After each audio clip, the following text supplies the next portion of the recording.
Support for this podcast is brought to you by the Wyoming Humanities. We take a closer look at our human experiences and use stories to explore culture, history, and contemporary issues. You can find us on thinkwhy.org. Books were the one place where there was color, where there was such a thing as peace, which I didn't know. I mean, I didn't understand peace was an option.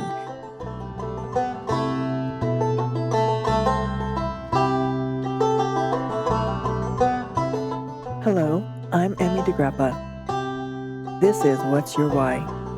Each week we bring you stories asking our guests the question why. We learn about their passion, why they do what they do, why should we care, and what can we learn?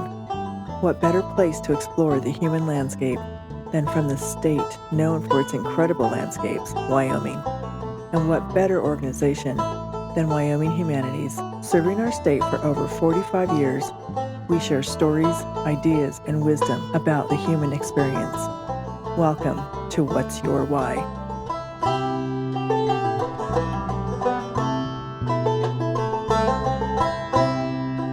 Today we are talking to Alexandra Fuller. She is a writer born in Britain, raised in colonial Africa, and residing here in Wyoming. She has written 5 books of nonfiction. Her debut book was in 2002, Don't Let's Go to the Dogs Tonight, An African Childhood. She is known for her nonfiction writing and made her name with a searing memoir of her African childhood. She's known for her color and creativity. She recently released her first novel, Quiet Until the Thaw. Welcome, Alexandra. Thank you. Before we start, tell us about your passion for writing. What brought you to want to be a writer? As soon as I understood that books weren't something that came with air and water, that somebody made a book, I wanted to grow up and be the person who made books. And I think for me, maybe for all children, my mother was this just incredible outsized figure in my life. And she wasn't a great mother. She was an amazing person, absolutely terrible parent. And her great passions were animals, dogs, horses, anything like that. She loved to drink. She loved to sort of dance. She was wildly flirtatious, and she adored books. And that seemed, in a way, to be our safest bond, was stories. And it was the one place where there was a real richness to my life, because being raised, I think, in a war, white supremacy, you become very, very narrow. Your values become life and death. Your values shrink, I think, in war. And books were the one place where there was color, where there was such a thing as peace, which I didn't know. I mean, I didn't understand peace was an option. And so for me, fiction was the one place I could find what it might be to be a child and not have war. I loved, the Narnia books, that there was this idea you could not only escape war by getting on a train, but that you could escape even that by going through a wardrobe door. And go into another world. Mm-hmm. Yeah. When did you move to the United States from Africa? In the mid-1990s. I was 24, 25. What was your passion for writing a memoir? I had written 10 wildly unsuccessful novels. I couldn't get them published. I then had 2 small children, 8 and 4. I think, when I came here, probably like other sort of white settlers moving here, I believed the dominant narrative that civil rights had taken care of, the Black American experience, and that treaties with the U.S. government had taken care of Native American issues. And I suppose I wanted to write a memoir because I came out of such racism and violence, and I thought my children would never meet white racists like we were. But I also wanted them to know, what my world had been. It was a life so very different from here. And I didn't want them to grow up just thinking they could take this for granted, because I had seen how ideology can rob people of, their lives, obviously, but their humanity, their freedom, their choices. It was a long time before I recognized that myself in this country as, in my adopted land as well as in my motherland. What were the life lessons that you learned in your writings that maybe is a common thread that you're speaking about in your books? Wow. Do you think there is one, or are they all so entirely different? Well, for a long time, I used to think the only book worth writing was the book, that threatened to kill you. And I felt like that with all my books. They always felt very brave. At the time, I look back now and I think I didn't push hard enough. The book I'm working on right now, I think really the most important book to write is the one that threatens to save your life. That gives you, I think, a reason to keep doing the work, doing the work of justice and doing the work of being part of a human family, being part of community. And so that for me, I mean, it's been the strangest thing. I feel like the books have given me a life as much as it's given me a way to have a living.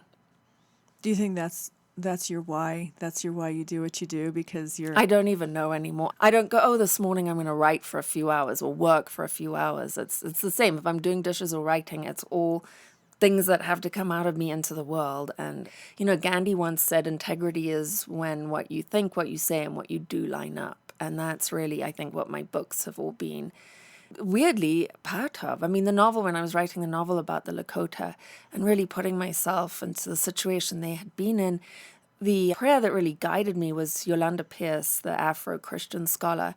And she said, let those of us who've been on the increase of history, let us decrease so that others have a chance to breathe and be, and I think it's very clear that our African-American community can't even exhale. I mean, they have a big boot on their neck. American Indian community the same way. And so as I was writing this book and thinking what dismantling looked like, my life dismantled, at least materially. And it's been freeing. It's liberating. So when you were writing the book, Quiet Before the Thaw, what did you want people to take away with? What do you think your message was that you wanted people to grasp? And yeah, everyone always asks me that, and I don't know. This noise that I make is not really for other people. It is, in a weird sort of way, for me. It's such a selfish thing, this writing I do. Now, what I got out of it was that I should dismantle. So I dismantled my life. What I also got out of it was that trauma's inherited on both sides, whether you're the oppressor or the oppressed. Now, obviously, it's very easy if you're the oppressor to ignore the fact that you too have been victimized by your own hatred and history. I mean, I really think that the opioid epidemic amongst white settler communities in the U.S. has to be a result of this just, unconscious as it might be, but terrible, repercussions of a very violent history.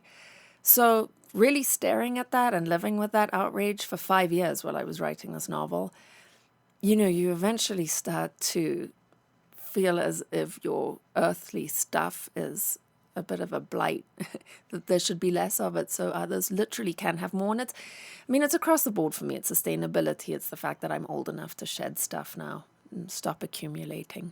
But it was a lot about witnessing the Lakota's way of life and their huge respect for land. And it occurred to me truly that only people with a very narrow dimension on life, a very, very pointed, selfish goal, could come in and destroy land and destroy millions of bison just, to sort of bloat themselves. And that people like the Lakota could never defeat an enemy like that because it couldn't occur to them to kill that much that was sacred in themselves, let alone outside of themselves, since there's no distance between what is sacred within and without for the Lakota. It's very white to have your sacredness within and without be separated. God is within in Lakota, it's without, it's everywhere. So I guess that was another lesson too, that our separation from God as a settler community, I think, has really hurt us and allowed us to be quite wounding people, very wounding people. what do you think can change in this world to open people's eyes to their own discrimination? Well, you know what? No one's ever going to see that they're discriminating. No one's ever going to look at that. That's not what this is about. Never has been. This is about the liberation of you. Trust me. If you're sitting there with all this antagonism and holding on to your tiny little portion of pie with all your might, and the Mashona, where I come from in Zimbabwe, say the white man eats so much that by the end he's too fat to move from his own waist. And they pity that sluggishness, that grossness, and mentally. And I mean, physically, I don't mean in some sort of physical fat way. I mean just in our accumulation of really how much we have, how much we consider it's a right to have. It's always been about consuming. Yvon Chouinard said it. He said, you can't change the government, but you can change the way you consume. And that changes everything. Really at the bottom of everything. It's about looking at everything that you buy, that is your vote. Truly, where you put your money is your vote.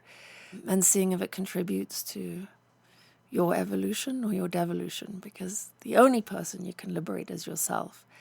There's an Aboriginal activist, Leela Watson, and she says, if you've come here to free me, save your breath. But if you've come here because your liberation is tied up with mine, then good, let's walk together. That is beautiful.